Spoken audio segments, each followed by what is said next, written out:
Haze, either the person going 0-20 or 20-0. Here's the ultimate guide you need to know for her in Deadlock. And of course, if you're new here or for yourself coming back on the regular and you aren't already subscribed yet, why not? It's completely free and you're coming back anyways. Sorry I have to say this, it's a YouTuber thing. But anyways, let's get straight into the video. Now, for whatever reason, I'm not really sure why, but there's two differences to Haze players. One is you completely lose your lane, AFK farm until the end of the game, and then somehow miraculously one-shot the enemy team. Or the other one is you get strong in the early game and you continue to be strong. It just seems like whatever happens to this character, as long as you just keep farming, you'll end up deleting the enemy team. Which could seem a tad too strong to some people, but it doesn't really affect me. Now let's actually dive into the guide. Now Haze's playstyle, in my opinion, is operated like an assassin from other MOBAs like Smite, League of Legends, and Dota. Your main priority is to get into the backline, cause as much chaos as you can, and then try to get out. Typically you're using your invis and incredible mobility to get behind the enemy lines, dropping down the carries of the team. For example, characters like Vindicta, Great Talon, or even Wraith, the squishy, high DPS characters. Then if you're lucky enough to kill one or two, try to get out again with your invis. That's in theory how you should play Haze, but we all know no one does that. Instead, we decide to try to go in and go for a 1v5 with our ultimate. Miraculously killing 1 to 2 could be a job well done, or you might even get all 6, who knows. But most of the time, it's you running in, ulting, dying, flaming your teammates that they didn't help you, and then going AFK for the rest of the game. If you didn't get it, that was a joke. Hopefully you understand. I'm not the best at humor.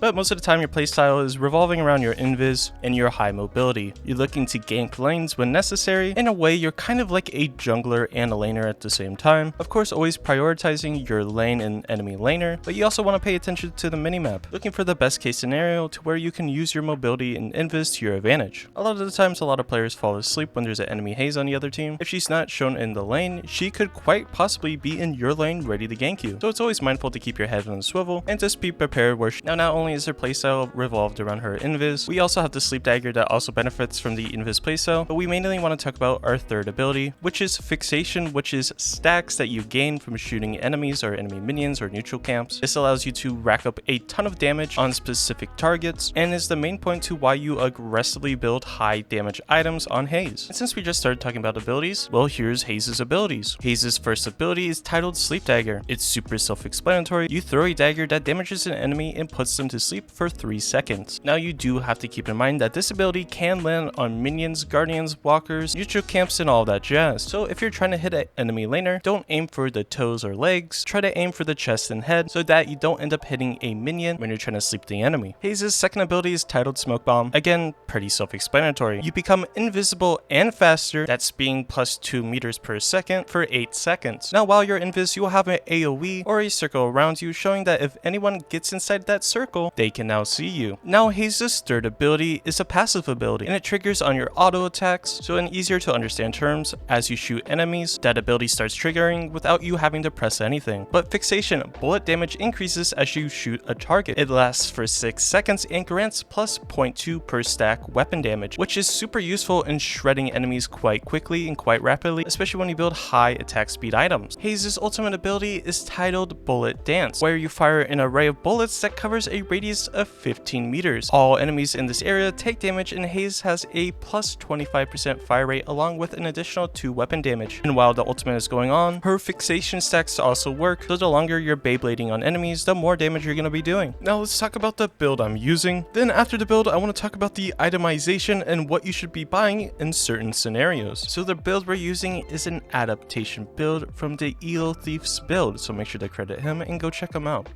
So starting off in the early stages of the game, we have Ammo Scavenger. Anytime you secure or deny a soul from an entity, you gain ammo back and gain stacking spirit power.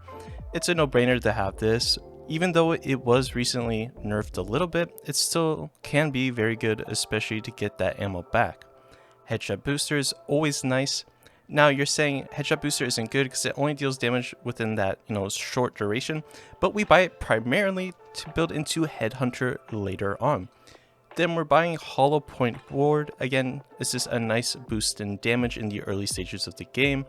Extra regen for that extra regen, of course. Then we have extra stamina. It's always nice to have extra stamina because we currently have 3. Once you buy it, we have 4, making you a lot faster and the ability to do a lot more movement around the map. Now, against pre-3k, so before you hit the 3k mark, And if you're against heroes that are very annoying, you buy a reactive barrier and extra health. Now, something he doesn't have in this build that you should always consider is healing right. Healing right's a no-brainer. You should always have it no matter what. Then for our mid game, we're doing bullet lifesteal. Of course, our build is revolving around our auto attacks and bullet damage, so you might as well buy it. Swift Striker for fire rate, ammo, and bullet resist. Now the thing is, when you get that minus 5% bullet resist, it's a trade-off because you get the fire rate and ammo. Now if you're against heavy characters that are doing a ton of bullet damage, you might have to consider selling this, because you might be taking, too much damage. Now bullet resist shredder, it's a no-brainer. Again, reduce bullet resist on enemies when you deal spirit damage. Typically, you buy it, and the combo is you throw your knife, and then you start dealing damage to them. This allows you to rack up that bullet shredder damage. Then we have long range. This is optional. Again, deal additional weapon damage when beyond a minimum distance from your target, so you can deal a little more damage when they're, trying to run away from you. And you can't really catch up, and you needed that little glimpse of damage. Quicksilver Reload is a very good ability, and you're going to be putting it on your one ability. So you can Sleep Dagger, shoot. So you're shooting, Sleep Dagger, and you're fully reloaded. It's a no-brainer to put it on that. Then we have Heal Bane against characters like Lady Geist, Shiv, any characters that are healing or dealing a ton of healing, or lifesteal, you want Heal Bane. Headhunter, you want Headhunter. Landing a headshot deals bonus damage, heals you for a portion of your max HP, and briefly grants you move speed. Now move speed is always good on Haze, and well, it's just a really nice item to have on Haze. We're then doing Burst Fire again. Fire rate, slight distance, movement, slow resist, and bonus health. So again, no brainer, you want all of that. See, it just ramps up, you're doing a lot more damage, especially with that Headhunter proc. Now situational, we have Silence Glyph. Get after Burst Fire. If against Yamato or Geist, it's nice to silence them. Spirit Armor, of course, if you're against heavy spirit users on the enemy team. Debuff Reducer, if you're against Infernus, Bebop. Anyone that's going to be applying debuffs to Shiv also with his bleed. Slowing Hex if you're against movement characters / Pocket, for example. Escalating Resilience if you need that extra max bullet resist. It's always good to have. Ethereal Shift if you feel like you're getting caught out and you need that split second of life-saving items. Ethereal Shift is always a must-buy. Now, they have Enduring Speed as situational.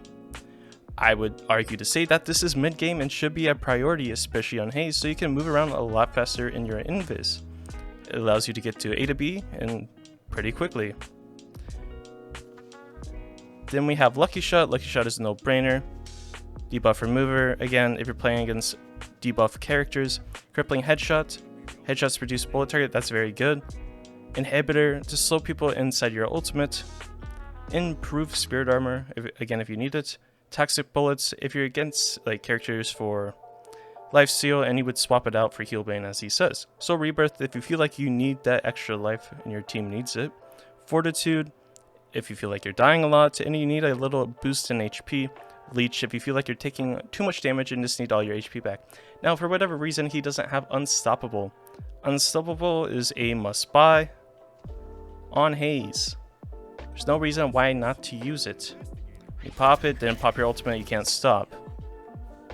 So Unstoppable is a must. I don't know why he doesn't have it on here, but it is what it is. Now you could throw items in like Active Reload, Kinetic Dash if you see fit, but that's mainly the build you want to be focusing on. Again, Silencer and Vampiric Burst are also great buys, as well as Ricochet. Now, just something to think about, in the early game you probably want to focus on building ammo capacity and having faster reloads. This allows you to get a ton of quick and easy burst damage done to enemies, and making sure you will never run out of bullets. Now typically around the mid-game start, so approximately around 8 minutes, this is where you want to shift your attention towards building movement and stealth. You want to start prioritizing ganking and helping teammates lanes so you can start snowballing and doing a lot of damage and prepare preparing yourself for the late game. So when it comes to the late game and you find yourself team fighting a lot more, this is probably when you should start prioritizing your maximum damage output, trying to get items like Ricochet and Lucky Shot as quickly as possible so you can do the most amount of damage. Of course, no guide is perfect, nor is a build, but hopefully this guide has taught you how to play Haze maybe just a little bit better. Of course, if you're new here or find yourself coming back on the regular and you aren't already subscribed, why not? You're coming back anyways. And if you found this video useful or you just like the content in general, make sure to hit that like button as it greatly helps me out. And comment down below what other guides or videos you would like to see me do. But anyways, I hope you have a great day and I'll catch you in the next one.